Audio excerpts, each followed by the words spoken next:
Hello my dear friend, मैं रुचि गुप्ता आपके अपने परिवार न्यू आकार अकेडमी में हार्दिक स्वागत करती हूँ। इसके पहले हमने उत्तर प्रदेश पुलिस के 2 प्रीवियस ईयर सॉल्व करवाया है।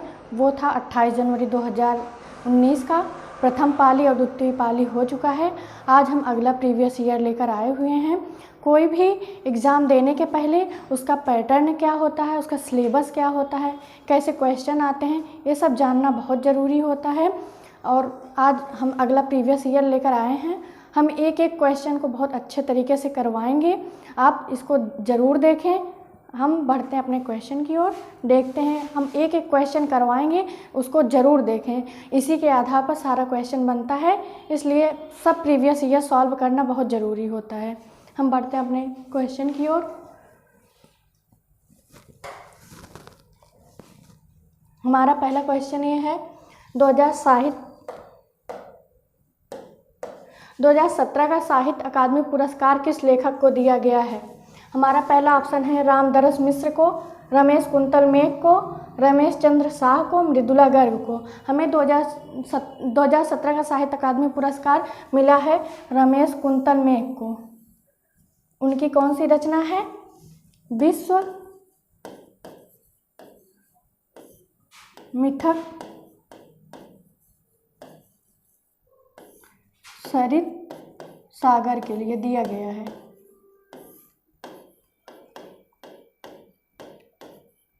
अब आ गया साहित्य अकादमी पुरस्कार। इसकी स्थापना हुई थी 1954 में और इसको 24 भाषाओं में दिया जाता है। 22 भाषाएं जो 8वीं अनुसूची संविधान में दी गई हैं और इंग्लिश में भी दिया जाता है और प्लस राजस्थानी में भी दिया जाता है। साहित्य अकादमी पुरस्कार सबसे पहले किसको दिया गया था? सबसे पहले माखनलाल चतुर्वेदी को 1955 में। उनकी कविता एक संग्रह है हिम तरंगिणी के लिए दिया गया था। हम बढ़ते हैं अपने अगले क्वेश्चन की ओर। हमारा अगला क्वेश्चन ये है गद्यांश। गद्यांश बहुत इजी होता है, बिल्कुल भी टफ नहीं होता है।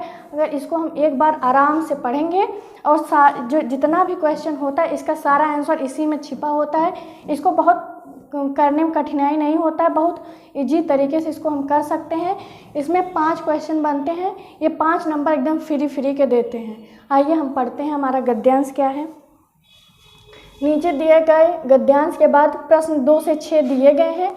इस गद्यांश को ध्यानपूर्वक पढ़ें और 4 विकल्पों में से प्रत्येक प्रश्न का सर्वोत्तम उत्तर चुनें। क्या है? व्यवसायीकरण की आंधी से खेलों की दुनिया भी नहीं बची रही। आज खेलों का अपना एक अलग अर्थशास्त्र है। पिछले दिनों भारत में आयोजित इंडियन प्रीमियर लीग यानी IPL ने यह साबित होना चाहिए था।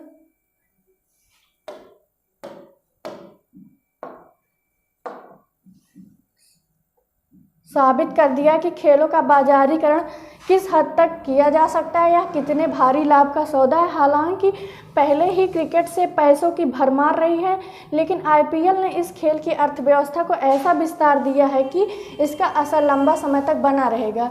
एक अनुमान के मुताबिक भारत में खेल उद्योग का आकार 10,000 करोड़ रुपए सालाना तक पहुंच गया है। खेल ने उत्सव का रूप धारण कर लिया है। यह हमारे दिन प्रतिदिन के जीवन को प्रभावित करते हैं। बाजार के खेलों में एक ऐसे उद्योग को तब्दील कर दिया है कि इससे सामान्य जनजीवन पर भी असर पड़ने लगा है। मैच के हिसाब से लोग अपनी दिनचर्या तय करने लगे हैं। क्रिकेट के अलावा अगर देखें तो भारत में भी अन्य खेलों में पैसों का दखल बढ़ा है। वर्ष 2008 में बीजिंग में संपन्न ओलंपिक ने यह साबित कर दिया कि खेलों की एक अपनी अलग अर्थव्यवस्था है और भूमंडलीकरण के इस दौरान में इसकी उपेक्षा नहीं की जा सकती है। बहरहाल अब हालत ऐसे हो गए हैं कि खेल प्रतिस्पर्धाएं कई बहुराष्ट्रीय कंपनियों के बजट पर असर डालने लगी हैं। इस बात में किसी को यह संदेह नहीं होना चाहिए, खेलों ने इस उद्योग का स्वरूप ले लिया है। बहरहाल इस बार के बीजिंग ओलंपिक के 12 मुख्य प्रायोजक थे। इसमें कोडक जैसी कंपनियां भी शामिल रहीं, जिससे आधुनिक खेलों का साथ 1896 से ही दिया है। इसके अलावा ओलंपिक के बड़े प्रायोजकों में कोका कोला भी था, जो वर्ष 1928 से ओलंपिक के साथ जुड़ी हुई हैं। इन 12 मुख्य प्रायोजकों से आयोजकों की संयुक्त आमदनी $866 मिलियन तक पहुंच गई है। ये हमारा गद्यांश है। और क्वेश्चन ये है, खेलों की दुनिया किसकी चपेट में आ गई है? ए ऑप्शन है भूमंडलीकरण, समाजीकरण, व्यवसायीकरण, ओलंपिक। इसका क्या आंसर हो सकता है? खेलों की दुनिया किसकी चपेट में आ गई? हमारी पहली ही लाइन है व्यवसायीकरण की आदि से खेलों की दुनिया भी नहीं बची रह सकी, मतलब व्यवसायीकरण के चपेट में ये भी आ गई है। खेलों की दुनिया किसकी चपेट में आ गई है? व्यवसायीकरण के चपेट में आ गई है। हमारी पहली लाइन से इसका आंसर मिल गया। हम बढ़ते हैं अपने अगले क्वेश्चन की ओर। हमारा अगला क्वेश्चन क्या है? खेल की अर्थव्यवस्था को बढ़ावा किससे मिला है? खेल की अर्थव्यवस्था को, ये आईपीएल ने खेल की अर्थव्यवस्था को ऐसा विस्तार दिया है कि इसका असर लंबे समय तक बना रहेगा। एक अनुमान के मुताबिक भारत में खेल उद्योग का आकार 10,000 करोड़ रुपए तक सालाना पहुंच गया है। तो इसमें होगा उद्योग। हमारा ऑप्शन डी सही होगा। हम बढ़ते हैं अगले क्वेश्चन की ओर। हमारा अगला क्वेश्चन ये है, बाजार पर खलों पर होने वाले, खेलों पर होना चाहिए था, बाजार पर खेलों पर होने वाले प्रभाव का असर और किस किस पर दिखाई पड़ रहा है? अर्थव्यवस्था पर, व्यवसाय पर, आम लोगों पर, पर्यटन पर। हम जानेंगे बाजार पर खेलों पर होने वाले प्रभाव किस पर हो रहा है। यह हमारे दिन प्रतिदिन के जीवन को प्रभावित करते हैं। बाजार के खेलों को एक ऐसे उद्योग में तब्दील कर दिया गया है, इससे सामान्य जनजीवन पर असर पड़ने लगा है। मैच का, खेल का हमारे जीवन पर असर पड़ने लगा। इसके अकॉर्डिंग सब लोग अपना मैच के अकॉर्डिंग अपनी दिनचर्या तय करने लगे हैं। तो इसका सबसे ज़्यादा असर किस पे पड़ा है? आम लोगों पर पड़ा हुआ है। हम बढ़ते हैं अपने अगले क्वेश्चन की ओर। हमारा सी ऑप्शन सही है। हम बढ़ते हैं अपने अगले क्वेश्चन की ओर। हमारा अगला क्वेश्चन क्या है? खेल प्रतिस्पर्धाओं का किसके बजट पर असर हो रहा है? बहुराष्ट्रीय कंपनियों, राष्ट्रीय कंपनियों, आम जनजीवन, राजनीतिक लोगों पर। हमको देखना हमारा क्वेश्चन इसमें से कहाँ पर बना हुआ है। अब देखो, बहरहाल अब हालत ऐसे हो गए, खेल की प्रतिस्पर्धाएं कई बहुराष्ट्रीय कंपनियों के बजट पर असर डालने लगी हैं। हमारा क्वेश्चन यही है कि किसके बजट पर असर डाल रही हैं? तो बहुराष्ट्रीय कंपनियों के बजट पर असर डालने लगी हैं। तो हमारा ए ऑप्शन सही होगा, बहुराष्ट्रीय कंपनियों पर। हम बढ़ते हैं अगले क्वेश्चन की ओर। आप देख रहे होंगे कि इसी में से सारा क्वेश्चन हमको बहुत कठिनाई नहीं होती है, हम इसी में से खोज लेते हैं। बहुत ईजिली और बहुत टफ तरीके से नहीं होता है कि हम उसको खोज ना पाएँ, इतना आसान होता है कि हम इसको देख सकते हैं। इसका 5 क्वेश्चन आपको फ्री के नंबर देता है। तो हमारा अगला क्वेश्चन है, आइए देखते हैं। विभिन्न प्रायोजकों से किसकी संयुक्त आमदनी में इजाफा हुआ है? इसमें इजाफा किसको हुआ है? हम देख लेते हैं इसमें, इसी में इसका आंसर होगा। देखिए यही है, इन 12 मुख्य प्रायोजकों में से आयोजकों की संयुक्त आमदनी, हाँ, 12 मुख्य प्रायोजकों से आयोजकों की संयुक्त आमदनी $886 मिलियन तक पहुंच गई। तो विभिन्न प्रायोजकों में से किसकी संयुक्त आमदनी में इजाफा हुआ है? आयोजकों या जनता पर या लोगों की या सरकार की? तो यहाँ पर देखिए, मुख्य प्रायोजकों से आयोजकों, यहाँ से हमको आंसर मिल जाएगा। तो हमारा होगा पहला ऑप्शन। हम बढ़ते हैं अगले क्वेश्चन की ओर। हमारे 5 क्वेश्चन हो गए। आपने देखा होगा, देखिए उसी गद्यांश में से हमको उसका आंसर मिल जा रहा है। तो उसके लिए हमें बहुत ज़्यादा पढ़ने की ज़रूरत है नहीं, हम थोड़ा सा उसको पढ़ लेंगे और उसका आंसर निकाल लेंगे उसी में से। अगला क्वेश्चन है, निम्नलिखित प्रश्नों में से 4 विकल्पों में से उस सही विकल्प का चयन करें जो दिए गए पद्य के उचित अलंकार का सबसे अच्छा विकल्प है। तरनी तनुजा, ये नहीं, तरनी तनुजा तट तमाल तरुअर बहुछाए, इसमें कौन सा अलंकार है? अनुप्रास अलंकार है कि यमक अलंकार है कि श्लेष अलंकार है कि उपमा अलंकार है? तरनी तनुजा तट तमाल बहुअर छाए, तो इसमें होता है अनुप्रास अलंकार। अनुप्रास अलंकार क्या होता है? जिसमें एक वर्ड एक से अधिक बार आए, वहाँ पर होता है अनुप्रास अलंकार। जैसे इसमें ता की आवृत्ति कई बार हुई है, तरनी तनुजा तट तमाल तरुअर बहुछाए, इसमें इसलिए अनुप्रास अलंकार होगा। थोड़ा सा यमक अलंकार जान लेते हैं। यमक अलंकार क्या होता है? जहाँ एक शब्द कई बार आया हो लेकिन उसका अर्थ भी अलग अलग हो, वहाँ पर यमक अलंकार होता है। श्लेष अलंकार, उपमा अलंकार। उपमा अलंकार वो होता है जहाँ पर उपमेय और उपमान में समानता बताई जाती है। जैसे सम सरिस वर्ड जहाँ आते हैं वहाँ पर होता है उपमा अलंकार। हम बढ़ते हैं अपने अगले क्वेश्चन की ओर। निम्नलिखित प्रश्नों में से 4 विकल्पों में से उस सही विकल्प का चयन करें जो रेखांकित शब्दों का सही अव्यय भेद हो। आज है क्वेश्चन है, आज दिन भर वर्षा होती रही। दिन भर के नीचे रेखांकित होना चाहिए था, हुआ नहीं, तो क्या होगा? क्रिया विशेषण अव्यय, संबंध बोधक अव्यय, समुच्चय बोधक अव्यय और विस्मयादि बोधक अव्यय। हमारा क्वेश्चन है, आज दिन भर वर्षा होती रही। वर्षा होती रही ये क्रिया है, लेकिन इसकी विशेषता कौन बता रहा है? कब हो, कितना हो रहा है? दिन भर हो रही है, तो यहाँ पर होगा क्रिया विशेषण अव्यय। क्रिया विशेषण अव्यय वह होता है जो क्रिया की विशेषता बतलाता है। तो यहाँ पर वर्षा होना क्रिया है और उसकी विशेषता बता रहे दिन भर हो रही है, तो यहाँ पर होगा क्रिया विशेषण अव्यय, अर्थात हमारा ए ऑप्शन सही है। हम बढ़ते हैं अपने अगले क्वेश्चन की ओर। हमारा अगला क्वेश्चन क्या है? निम्नलिखित प्रश्न में से 4 विकल्पों में से उस सही विकल्प का चयन करें जो अशुद्ध वाक्य के शुद्ध रूप का सबसे अच्छा विकल्प है। हमारा क्वेश्चन ये है, आप नानी के घर जाओ। हमारा क्वेश्चन यही है और इसका ऑप्शन ये है, देखिए क्या हो सकता है। आप नानी के घर जाइए, आप नानी के घर जाओ, आपने नानी के घर जाना है, आप नानी के घर जाओ। सोचिए इसमें कौन सा आंसर सही हो सकता है? आपको कौन सा बहुत सही विकल्प लग रहा है कि यही हो सकता है? हम बताते हैं आपको, देखिए। आप नानी के घर जाइए, आप नानी के घर जाओ, ये नहीं हो सकता। आपने नानी के घर जाना है, ये भी नहीं हो सकता। ये सब थोड़ा पढ़ के ही लग रहा है कि अशुद्धि है कुछ। आप थोड़ी ना ऐसे बोलते होंगे कि आपने नानी के घर जाना है, आप नानी के घर जाओ, ये सब नहीं हो सकता। सही इसका शुद्ध रूप है ये, आप नानी के घर जाइए। हमारा ए ऑप्शन सही होगा। हम बढ़ते हैं अपने अगले क्वेश्चन की ओर। हमारा अगला क्वेश्चन है, एक छंद में कितने चरण होते हैं? एक छंद में 4 चरण होते हैं। 4 से भी अधिक हो सकते हैं, लेकिन सामान्यतः 4 ही चरण होते हैं। उसमें चरण सम भी होते हैं, विषम भी होते हैं। पहले और तीसरे चरण को हम विषम चरण कहते हैं और दूसरे और चौथे चरण को सम चरण कहते हैं। तो हमारा ऑप्शन सही होगा, 4 चरण होते हैं। एक छंद में 4 चरण होते हैं। हम अगले क्वेश्चन की ओर। हमारा अगला क्वेश्चन ये है, निम्नलिखित प्रश्न में 4 विकल्पों में से उस विकल्प का चयन करें जो दिए गए मुहावरे के सही अर्थ वाला विकल्प है। आप इतने क्वेश्चन किए होंगे तो आपको लग रहा है कि कहीं बहुत ज़्यादा कठिनाई है। कठिनाई कुछ नहीं है, हम जैसा पढ़ते हैं वैसे हमको लगता है। अगर हम अच्छे से पढ़े हैं तो हमको पेपर इजी लगता है, अगर नहीं पढ़े तो वही पेपर हमको हार्ड लगता है। हमारी पढ़ाई के अकॉर्डिंग होता है कि पेपर इजी बना था कि कठिन बना था। हम देखते हैं क्या है, गीदड़ भभकी।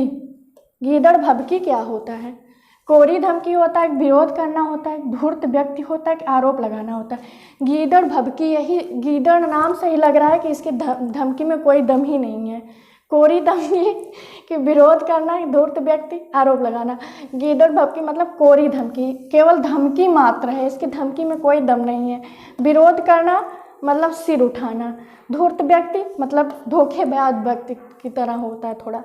आरोप लगाना मतलब किसी के ऊपर उंगली उठाना, उसका मतलब होता है आरोप लगाना। तो हमारा ए ऑप्शन सही है, गीदड़ भभकी का होता है कोरी धमकी। हम बढ़ते हैं अपने अगले क्वेश्चन की ओर। रस का संबंध किस धातु से माना जाता है? रस का संबंध स्त्री धातु से माना जाता है, जिसका अर्थ होता है बहता है। जो भाव रूप में हृदय में बहता है उसे रस कहा जाता है, अर्थात इसका ऑप्शन होगा ए, स्त्री धातु से। रस का हम जब रस पढ़ाएंगे तो वहाँ इन सब के बारे में बहुत अच्छे डिटेल से पढ़ाएंगे। हम बढ़ते हैं अगले क्वेश्चन की ओर। निम्नलिखित प्रश्न में 4 विकल्पों में से उस सही विकल्प का चयन करें जो निर्देशानुसार वाक्य परिवर्तन वाला सही विकल्प है। हाथी ने केला खाया, इसमें कर्मवाच्य बताना है। हाथी केला खाता है, हाथी केला खा लिया है, हाथी द्वारा केला खाया गया, हाथी केला खाया, इसमें कर्मवाच्य बताना है। कर्मवाच्य क्या होता है? कर्मवाच्य में कर्म की प्रधानता बताई जाती है। अब इसमें हम देखते हैं इसमें कर्म कौन सा है। हाथी तो करता है और केला कर्म है और खाना क्रिया है। तो हाथी केला खाता है, ये नहीं होगा। हाथी केला खा लिया, ये भी नहीं होगा। हाथी द्वारा केला खाया गया, ये हो सकता है हम, लेकिन अपना अगला विकल्प देख लेते हैं। हाथी केला खाया, ये भी नहीं होगा। हाथी द्वारा केला खाया जाता है, यहाँ पर कर्म को ज़्यादा प्रधानता दी जा रही है। यहाँ पर होगा हमारा ऑप्शन सी। हम बढ़ते हैं अपने अगले क्वेश्चन की ओर। इनमें से किस चिन्ह का अर्थ है आधा रुकना? हम इस चिन्ह को पहचान लेते हैं कौन कौन सा चिन्ह है, तब हम बताएंगे आधा रुकना किसका अर्थ होता है। इसका होता है अल्प विराम,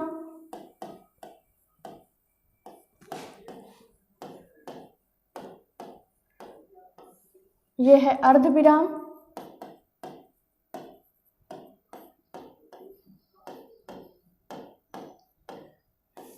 ये है पूर्ण विराम,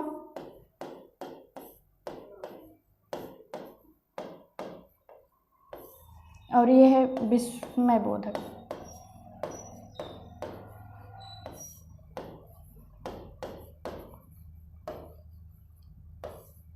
यहाँ से एक क्वेश्चन चिन्ह वाले से यहाँ से एक क्वेश्चन बनता है। जब हम कॉन्सेप्ट पढ़ाएंगे वहाँ पे जितने भी विराम, जितने भी चिन्ह होते हैं, हम सबको वहाँ पे बताएंगे। लेकिन यहाँ भी 4 ऑप्शन है, हम इसके बारे में बता देते हैं। ये अल्प विराम है, ये अर्ध विराम है, ये पूर्ण विराम है, ये विस्मयादि बोधक है। तो हमें पूछा आधा रुकना, ये इसके नाम से ही पता चल रहा है कि इसमें आधे रुकने की बात हो रही, अर्ध विराम से ही पता चल रहा है। तो हमारा ऑप्शन बी सही होगा। हम बढ़ते हैं अपने अगले क्वेश्चन की ओर। हमारा अगला क्वेश्चन ये है, निम्नलिखित प्रश्न में 4 विकल्पों में से दिए गए शब्द के सही समान वाला विकल्प पहचानिए। दशानन, हमें दशानन का समास विग्रह बताना है। 10 हैं आनन जिसके, 100 हैं आनन जिसके, 10 हैं आगन जिसके, 10 हैं नान जिसके। इसका क्या हो सकता है? 10 हैं नान जिसके, ये तो होगा नहीं। 10 हैं आगन जिसके, ये भी नहीं होगा। 100 हैं आनन, ये तो बिल्कुल नहीं होगा क्योंकि 10 ही की बात हो रही है। 10 हैं आनन जिसके, ये सही होगा। 10 हैं आनन जिसके अर्थात यहाँ रावण की बात हो रही है। रावण के 10 सिर थे। यहाँ पर होगा बहुव्रीहि समास।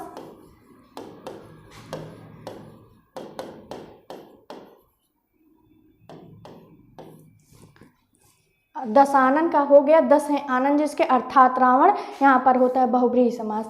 हिंदी में समास 6 प्रकार के होते हैं। उन 6 प्रकार के बारे में हम जब कॉन्सेप्ट की क्लास पढ़ाएंगे तब उसमें बताएंगे क्या होता है। निम्नलिखित प्रश्न में 4 विकल्प दिए गए हैं, उनमें से उस विकल्प का चयन करें जो शब्द वाक्य का सबसे अच्छा एक विकल्प है, जो किसी भी स्थिति में ना टाला जा सके, टाला ना जा सके। क्या होगा? असंभव होगा कि संभव होगा, कि अनिवार्य होगा, कि आजीवन होगा। असंभव के लिए होता है जो हो नहीं सकता, और जो हो सकता है उसको संभव कहते हैं। आजीवन, पूरे जीवन के लिए आजीवन वर्ड प्रयोग किया जाता है। तो हमारा क्वेश्चन है जो किसी भी स्थिति में न टाला जा सके, अर्थात वो बहुत अनिवार्य है इसलिए नहीं हटाया जा सकता। तो हमारा ऑप्शन सी सही होगा, अनिवार्य। हम बढ़ते अपने अगले क्वेश्चन की ओर। निम्नलिखित प्रश्न में 4 विकल्प दिए गए हैं, जिनमें से एक शब्द दिए गए अनेकार्थी शब्द का एक अर्थ है, उस शब्द को चुनें। अरुण का बताना है हमको। सूर्य होता है कि आकाश होता है, सोना होता है कि गोंद होता है। सूर्य क्या होता है? लाल। अरे अरुण का होता है लाल। सूर्य, सूर्य का सारथी,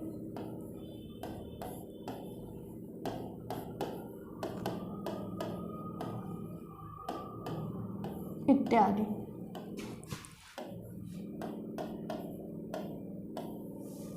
तो हमें अरुण का बताना है, तो हमने अरुण का बताया सूर्य होता है। हमारा ए ऑप्शन सही है।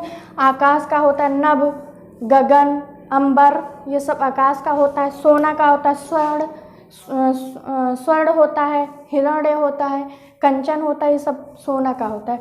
गोंद का होता है आंचल या अंक, अर्थात हमारा ए ऑप्शन सही है, अरुण का पूछा हुआ है। हम बढ़ते हैं अपने अगले क्वेश्चन की ओर। निम्नलिखित प्रश्न में से 4 विकल्पों में से अधिकरण कारक की विभक्ति पहचानिए। क्या होता है? रा, रे, से, के, हे, अरे, में, पर। हमने आपको पहले वीडियो में बताया हुआ था 8 प्रकार के कारक होते हैं, वहाँ पे हमने सबको पहचानने का वो बताया हुआ था कि किसको कैसे पहचानते हैं। तो वहाँ पर एक आया था अधिकरण भी। अधिकरण को पहचानने के लिए क्या होता है? अधिकरण को पहचानने के लिए होता है में, पर। वहाँ पर होता है अधिकरण कारक। हमारा कौन सा ऑप्शन सही है? हमारा ऑप्शन नंबर डी सही है, में, पर। हे, अरे विस्मयाद में आता है। हम बढ़ते हैं अपने अगले क्वेश्चन की ओर। हमारा अगला क्वेश्चन है, निम्नलिखित प्रश्न में 4 विकल्पों में से उस सही विकल्प का चयन करें जो बताता है कि कौन सा पुरुषवाचक सर्वनाम का भेद नहीं है। पुरुषवाचक सर्वनाम के 3 भेद होते हैं, उत्तम पुरुष, मध्यम पुरुष और अन्य पुरुष। देखते हैं इन तीनों के अलावा कौन सा पुरुष नहीं है इसमें। अन्य पुरुष, मध्यम पुरुष, अति उत्तम पुरुष, उत्तम पुरुष, ये नहीं होता। तीसरा अति उत्तम पुरुष। हम बढ़ते हैं अपने अगले क्वेश्चन की ओर। निम्नलिखित प्रश्न में 4 विकल्पों में से उस सही विकल्प का चयन करें जो बताता है कि क्रिया भूतकाल से शुरू होकर अभी अभी समाप्त हुई है। तो हमारा ऑप्शन है सामान्य भूतकाल, आसन्न भूतकाल, अपूर्ण भूतकाल, पूर्ण भूतकाल। सामान्य भूतकाल वह क्रिया और घटना जिसमें पीछे हो चुका है, मतलब जिसमें ता, था, ती, थी ये सब आता है, वो सामान्य भूतकाल होता है। आसन्न भूतकाल वह क्रिया और घटना जो अभी अभी जस्ट समाप्त हुई है, उसे ही बोलते हैं आसन्न भूतकाल। अपूर्ण भूतकाल वह क्रिया और घटना जो पिछले समय में जारी है, अभी पूर्ण नहीं हुई लेकिन जारी है पिछले समय से। और पूर्ण भूतकाल जो कार्य एकदम से समाप्त हो गया हो, वहाँ पर होता है पूर्ण भूतकाल। तो हमारा क्वेश्चन है वह क्रिया भूतकाल से शुरू होकर अभी अभी समाप्त हुई। तो हमने आपको बताया आसन्न भूतकाल में जो क्रिया अभी अभी समाप्त हुई उसे आसन्न भूतकाल कहते हैं। हम बढ़ते हैं अपने अगले क्वेश्चन की ओर। हमारा अगला क्वेश्चन है, निम्नलिखित प्रश्न में वाक्य के संरचना के आधार पर उसका भेद बताइए। अनु ने देख कर निबंध लिखा, कृदंत क्रिया होगी, पूर्णकालिक क्रिया होगी, नामधातु क्रिया होगी, संयुक्त क्रिया होगी।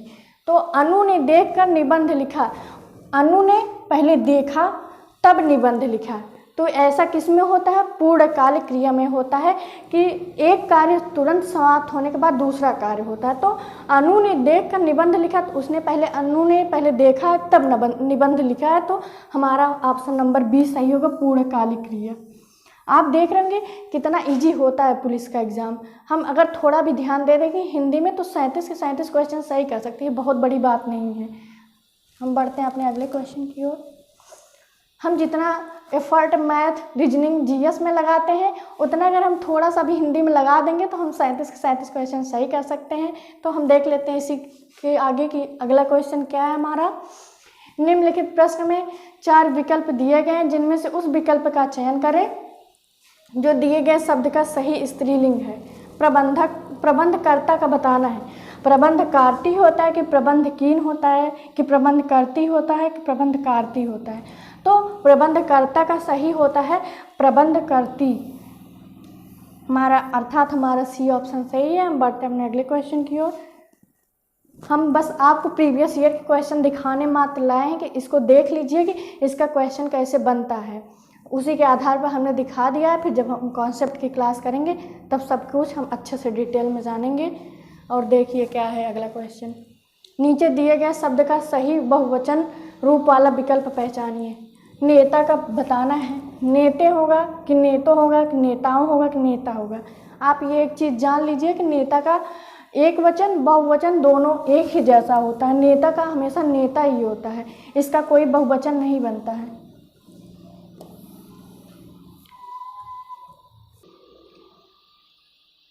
आइए हम देखते हैं अपना अगला क्वेश्चन क्या है। नीचे दिए गए शब्द का सही बहुवचन रूप वाला विकल्प पहचानिए। ऋतु, हम लोग बचपन से ऋतु, ऐसा तो है नहीं हम ऋतु पहली बार देख रहे हैं। हमारे देश में 6 प्रकार की ऋतुएं पाई जाती हैं, यही से हम जान सकते हैं ऋतु का बहुवचन होता है ऋतुएं। हमारा ए ऑप्शन सही है। न इसका ऋतुओं होगा, न ऋतुओं होगा, न ऋतुएं होगा। तो हमारा ए ऑप्शन सही है, ऋतु का ऋतुएं। हम देखते हैं अपना अगला क्वेश्चन। स्वर रहित व्यंजन का जब स्वर सहित व्यंजन यहाँ पे व्यंजन होना चाहिए था, व्यंजन से मिलता है तब क्या कहलाता है? जब स्वर रहित व्यंजन स्वर सहित व्यंजन से मिलता है उसे संयुक्ताक्षर कहते हैं।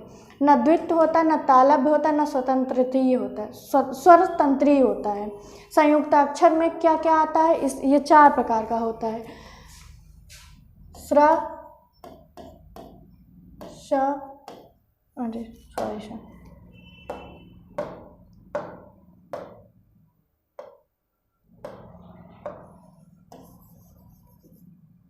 होता है इसका छ, त्रंग, ज्ञ और स्र, यही होते हैं 4 संयुक्ताक्षर। तो हमारा ऑप्शन ये सही होगा कि स्वर रहित व्यंजन जब स्वर सहित व्यंजन से मिलता है तो उसे संयुक्ताक्षर कहते हैं। हम बढ़ते हैं अपने अगले क्वेश्चन की ओर। यह कौन सा व्यंजन नासिका द्वारा उच्चरित होता है? ड़ा होता है कि जा होता है कि डा होता है कि दा होता है?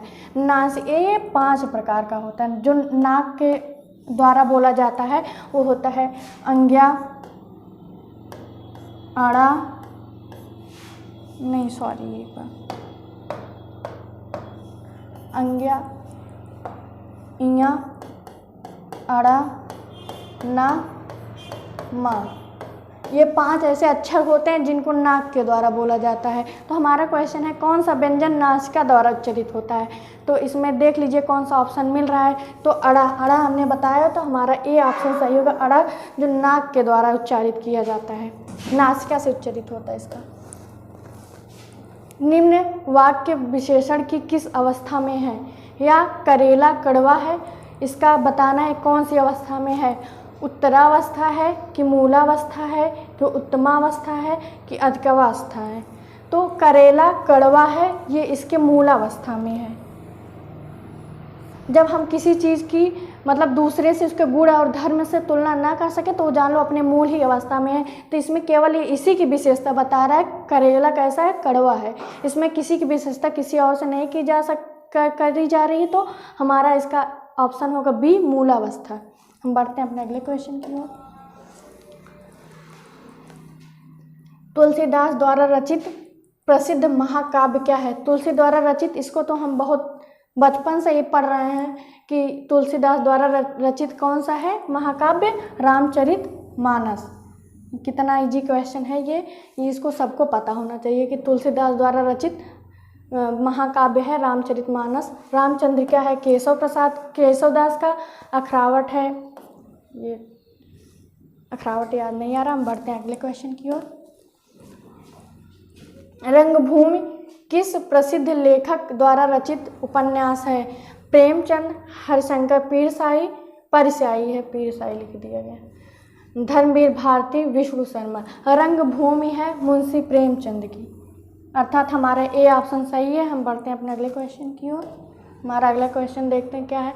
इनमें से कौन सी जयशंकर प्रसाद की प्रसिद्ध रचना है? जयशंकर प्रसाद की कौन सी रचना है, हमें इसको जानना है।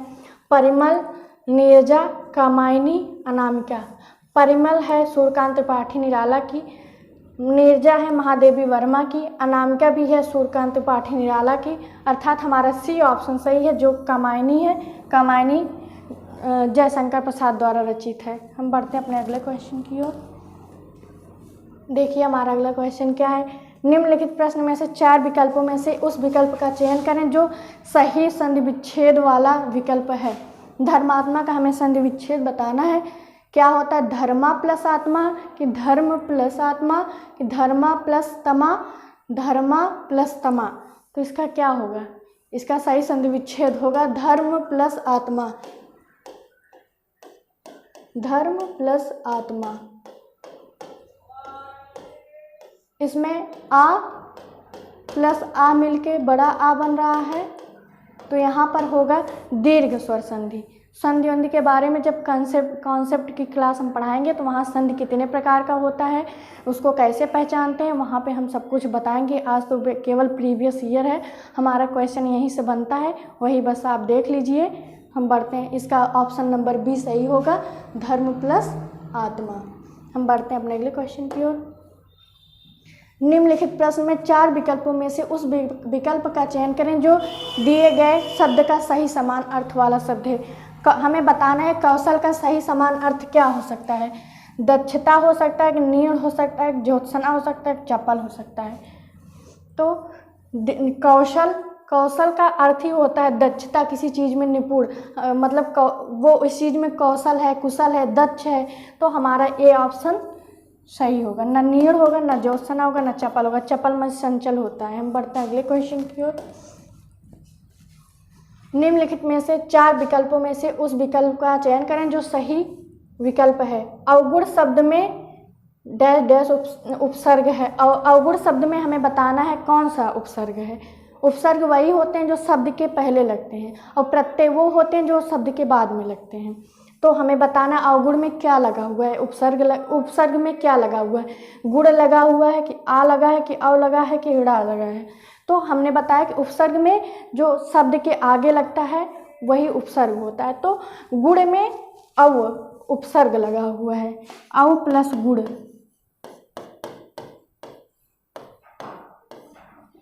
तो हमारा अव हमारा सी ऑप्शन सही है। हम बढ़ते हैं अपने अगले क्वेश्चन की ओर। हमारा अगला क्वेश्चन ये है, निम्नलिखित प्रश्न में 4 विकल्प दिए गए हैं, उनमें से एक शब्द दिए गए हैं, शब्द का सही तद्भव रूप बताइए। हमें ग्राम का तद्भव रूप बताना है। शहर होगा, कि गांव होगा, कि सड़क होगा, कि खेत होगा। सोचिए इसका आंसर क्या हो सकता है। तो शहर होगा, कि गांव, कि सड़क, कि खेत। ग्राम का होता है गांव, खेत का होता है क्षेत्र, और शहर और सड़क ये विदेशी शब्द हैं, इसका तत्सम नहीं होता है। हम बढ़ते हैं अपने अगले क्वेश्चन की ओर। निम्नलिखित प्रश्न में 4 विकल्पों में से उस विकल्प का चयन करें जो प्रत्यय से नहीं बना है। लालिमा, टुकड़ी, शक्तिमान, सफल। इसमें से बताना है किसमें प्रत्यय से नहीं बना हुआ है। तो प्रत्यय वो होता है जो शब्द के बाद में लगता है। तो लालिमा, लाल में ईमा प्रत्यय लगा हुआ है। टुकड़ी में टुकड़ा में ई प्रत्यय लगा हुआ है, टुकड़ी हुआ है। शक्ति में मान प्रत्यय लगा हुआ है, लेकिन सफल में उपसर्ग लगा हुआ। फल में सा उपसर्ग है, इसलिए हमारा डी ऑप्शन सही होगा, जिसमें प्रत्यय से नहीं बना हुआ है बल्कि उपसर्ग से बना हुआ है। हम बढ़ते हैं अपने अगले क्वेश्चन की ओर। निम्नलिखित प्रश्न में 4 विकल्पों में से उस सही विकल्प का चयन करें जो सही संधि विच्छेद वाला विकल्प है। इसमें प्रश्न नहीं दिया गया है। सूक्ति का हमको बताना है। इसका क्या होगा, सु प्लस उक्ति, स प्लस उक्ति, सु प्लस ति, स प्लस उक्ति। इसमें हमको बताना है इसका सही संधि विच्छेद क्या होगा। इसका सही संधि विच्छेद होगा सु प्लस उक्ति, अर्थात हमारा ए ऑप्शन सही है। हम बढ़ते हैं अपने नेक्स्ट क्वेश्चन की ओर। ये आज का हमारा लास्ट क्वेश्चन है। हम देखते हैं हमारा लास्ट क्वेश्चन क्या है। निम्नलिखित प्रश्न में से 4 विकल्प में से दिए गए शब्द के विपरीत अर्थ वाला विकल्प चुनिए। इसका बंधन यहाँ पर होना चाहिए। हमें बंधन का विपरीत शब्द बताना है, क्या होगा। बांधना, कि रिश्ता, कि छोड़ना। बंधन का विपरीत अर्थ होता है मुक्ति, अर्थात इसका डी ऑप्शन सही है। आज का हमारा लास्ट क्वेश्चन था। हमारे 37 क्वेश्चन हो गए। आपने देखा होगा कितने इजी तरीके से सारे क्वेश्चन हो सकते हैं।